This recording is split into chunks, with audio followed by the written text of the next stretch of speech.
Halo guys, David di sini dan ini adalah Samsung Galaxy A50 atau A50. HP yang awalnya saya kirain peminatnya standar aja. Tapi ternyata tiap saya ngepost video apa gitu sebelum video ini, pasti ada aja yang nanyain soal nih HP. Kapan di reviewnya bang? A50 kapan bang? Bang, cepetan dong A50 review. Di DM IG juga sama aja, nggak kalah banyak yang nanyain. Kalau dipikir-pikir lumayan masuk akal juga sih A50 ini populer. Harganya kedengeran cakep, 4,1 juta kembali 1000 perak buat harga resminya. Kalau di toko-toko online malah ada yang lebih murah, udah jual 3,7 sampai 3,8 jutaan. Selama saya nge-YouTube juga Samsung seri A yang ada angka 5-nya memang jadi pilihan paling pas lah dibanding varian angka yang lain. Kalau di bawah itu ada beberapa yang harus dikompromiin, kayak fitur ini hilang, fitur itu hilang. Kalau di atas itu kerasa mubazir malah, kayak nggak penting lah, yang A5 aja udah cukup. Jadi ambil tengah aja yang angka 5. Apalagi tahun ini Samsung gila-gilaan ya keluarin seri A.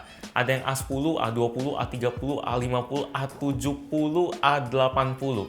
A70 sama 80 memang belum keluar, tapi nanti pasti bakal masuk. Pusing-pusing dah tuh milihnya. Jadi kemungkinan besar kebanyakan orang bakal milih yang tengahnya deh, si A50 ini. Memangnya gimana sih kualitasnya? Kesan pertama saya pas nyobain nih HP, bodinya tipis amat ya. Apalagi sisi kanan kiri di bagian belakangnya dibuat ngelengkung atau nge-curve gitu, biar feel di genggaman kita jadi kerasa lebih tipis lagi. Sampai-sampai saya sempat nggak percaya kalau HP ini punya baterai yang kapasitasnya lumayan gede, 4000 mAh. Nanti soal detailnya bakal kita bahas. Bentuknya yang tipis gini punya efek plus minus lah. Di bagian plusnya Galaxy A50 ini kerasa canggih aja gitu, nggak ribet. Semakin tipis sebuah HP, rasanya memang semakin canggih ya. Tapi semakin tipis sebuah HP, semakin susah juga buat megangnya. Apalagi bodi HP ini kerasa lumayan licin.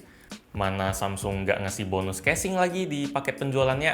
Jadi saya saranin ke Anda buat bilang, ya boleh mas atau boleh mbak. Pas ditawarin casing oleh mas mbak tukang jaga counter HP. Atau kalau beli online sekalian cari casing buat si A50 ini juga. Casingnya terserah deh mau kayak gimana, mau yang motifnya Hello Kitty atau yang bening, ya boleh juga, semuanya oke. Kalau yang bening bisa sekalian nunjukin desain body HP ini, yang menurut saya cakep sih. Walaupun dia pakai bahan plastik dan plastiknya kerasa banget pas dipegang, jelas bukan kaca atau metal. Cuma kalau dilihat pakai mata A50 ini cakep kok, serasa kebuat dari kaca gitu. Apalagi buat varian yang warna biru ini, cool banget. Oh ya, walaupun HP ini tipis, tapi portnya nggak ada yang dikorbanin ya. Headphone jack ada, USB-nya udah pakai yang Type-C punya, speakernya ada di bawah, mikrofon ada 2 di bagian atas sama bawah, dan SIM tray-nya juga udah yang triple slot punya. Jadi 2 kartu nano SIM sama microSD bisa masuk sekaligus. Yang nggak ada di HP ini cuma NFC aja sih. Pas saya cari menunya di setting nggak ada. Saya kirain kan ada, udah seri A yang 4 jutaan, rasanya harus ada NFC lah. Tapi nggak ada. Terus pas saya tempelin kartu flash di belakangnya juga nggak respon. Jadi kesimpulannya A50 nggak punya NFC, kecuali dia punya setting rahasia ya. Agak sayang sih. Buat bagian depannya sendiri kelihatan biasa aja ya. Dia pakai poni yang dikasih nama Infinity U atau Infinity U oleh Samsung. Branding doang, itu nggak usah dipusingin. Yang penting itu nama poni. Terus layarnya ini nggak ada bedanya sih kalau kita ngelihat desainnya dibandingin sama HP lain. Kalau kita ngomongin teknologinya tuh baru asik. Ada teknologi face recognition pakai kamera depannya. Mungkin kalau soal itu nggak heran lagi ya. Yang agak beda palingan ada di animasi ring di sekitar lingkaran kamera depannya. Pas lagi dia proses ngebaca muka gitu ada kayak gerakan cu gitu ya. Jadi ya gitu deh, sentuhan bagus. Sensor fingerprint-nya juga udah pakai sistem dalam layar punya. Jadi kalau kita sentuhin kayak gini, dia bakal bisa ngebuka kunci layarnya. Jadi kita punya 2 pilihan sistem, mau yang pakai face recognition atau yang pakai fingerprint punya yang di dalam layar nih. Ini lebih cocok buat kita pakai pas memang agak wah. Biasanya sih responsif tapi kali ini enggak. Ya, biasanya kalau fingerprint-nya lebih cocok kalau keadaan lagi gelap banget, misalnya pas lagi malam-malam gitu, pas lagi mau tidur kan kamar gelap banget, kameranya nggak bisa baca muka kita, ya kita tinggal pakai fingerprint sensor bisa. Ya bisa, tapi agak lambat memang. Oh iya, ngomong-ngomong soal layar, Galaxy A50 udah pakai panel layar yang sama kayak flagship mereka, Super AMOLED. Ukurannya 6,4 inci, resolusinya Full HD+, Dan menurut GSM Arena, dia udah dilapisin Corning Gorilla Glass 3. Spek yang bakal saya sebutin bentar lagi juga sumbernya dari GSM Arena sih. Siapa sih yang nyari di tempat lain? Tapi udah saya cross check kok, chipsetnya Exynos 9610 yang ngomong-ngomong nih, performanya cakep banget. Tunggu bentar, saya kelarin dulu baca speknya. RAM 4-6GB, internal 64-128GB, kamera belakang 25, 8, dan 5 megapiksel, kamera depan 25 megapiksel, baterai 4000 mAh, dan sistem operasinya Android Pie dengan kustomisasi One UI yang kece banget.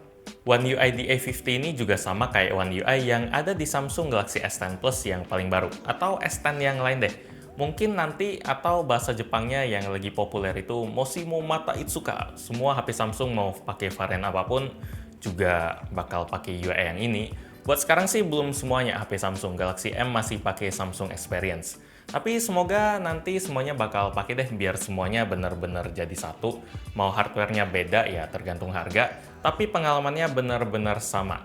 Ya selama mereknya Samsung sih. Buat performanya sendiri, skor Antutunya ada di sekitar angka 145.000.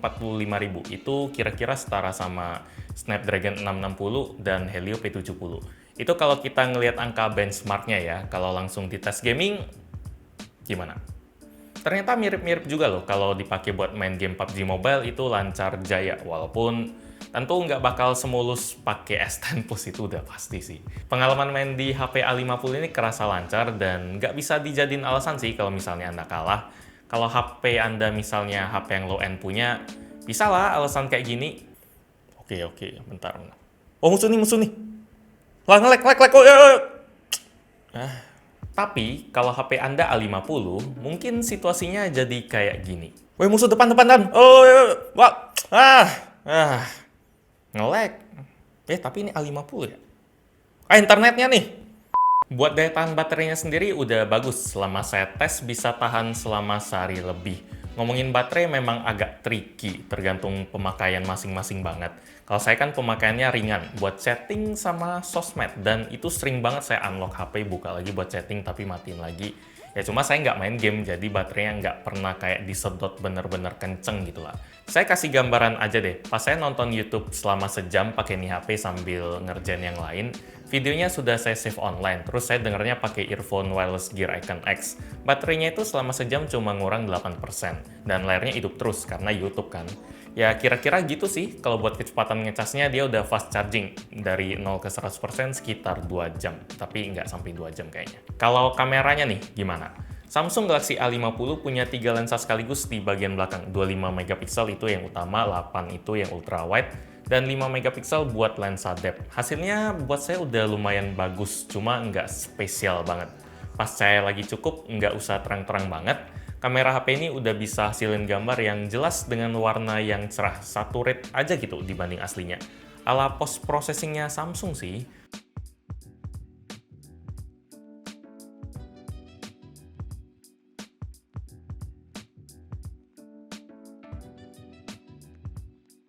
Cuma pas udah masuk low light, detailnya jadi kurang ketarik gitu. Gambar-gambar jadi kelihatan lumayan halus. Dan ada beberapa gambar yang agak sedikit goyang karena mungkin shutter speed-nya dia lambetin ya. Jadi lemahnya kamera si A50 ini ada di low light-nya sih. Agak ketinggalan dari HP sekelas yang rata-rata udah jago di low light.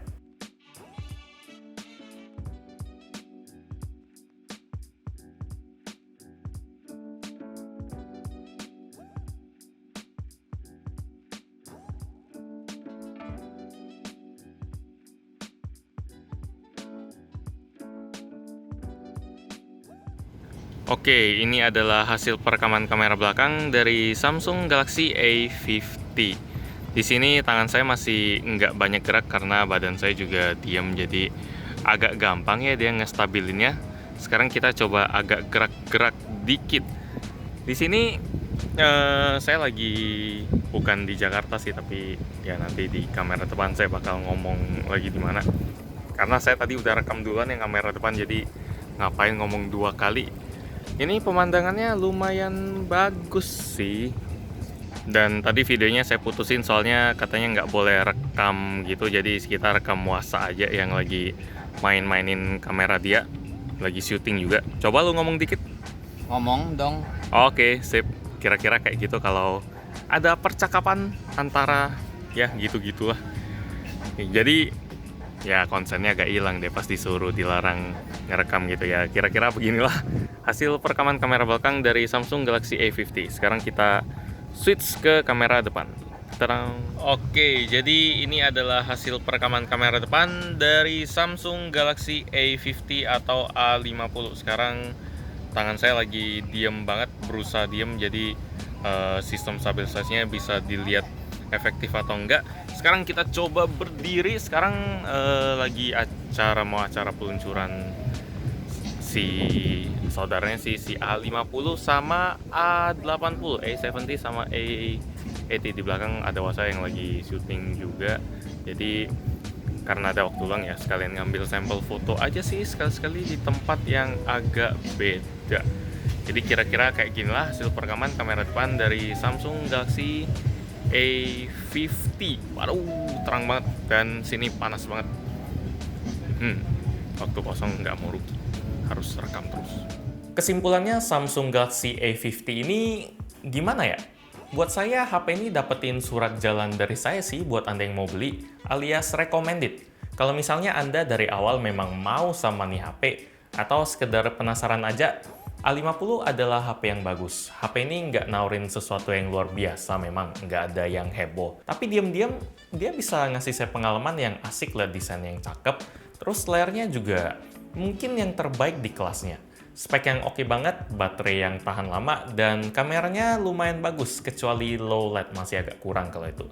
Selain itu, HP ini kekurangannya dia nggak punya NFC, yang saya kirain dari awal dia punya, dan kenangan indah saya sama Galaxy A di tahun 2017 sama 16, 2017 sih spesifiknya, itu buat saya the best deh. Dan pengalaman itu bikin saya pengen teriak, "Woi Samsung, balikin fitur water resistant dong." Kalau fitur itu balik aja ke HP ini atau Galaxy A selanjutnya, saya yakin banget pandangan orang ke HP ini yang nganggep ini HP 4 juta sama kayak yang lain bakal berubah. Yang udah bagus bakal jadi tambah bagus lagi. Fitur mewah kayak water resistant gitu bisa bikin orang ngelupain hal-hal kecil deh. Mungkin kayak John Mayer pas konser kemarin kali ya, pakaiannya kayak gembel gitu, tapi pas orang ngeliat jam tangannya ratusan juta ya langsung beda cara mandangnya cuma karena itu. Ya selain dia John Mayer juga sih. Kalau Samsung butuh bumbu tambahan biar A50 ini jadi lebih heboh buat berita gitu, ya itu sih mungkin kunci terakhirnya atau bumbu yang bikin dia perfect, sama NFC juga. Tapi buat sekarang pun udah cakep kok. Di tengah-tengah HP 4 jutaan yang lain yang ribut-ribut pamerin fitur gimmicknya, A50 tetap kalem dan bilang, "Udah, nggak usah dengerin tawaran yang lain. Kamu maunya yang ini kan?" Demikian review gadgetin untuk Samsung Galaxy A50. Like kalau Anda suka dengan video ini, dislike kalau nggak suka, dan kita ketemu lagi di video selanjutnya. Yuk. Peace. Plastik. Instagram.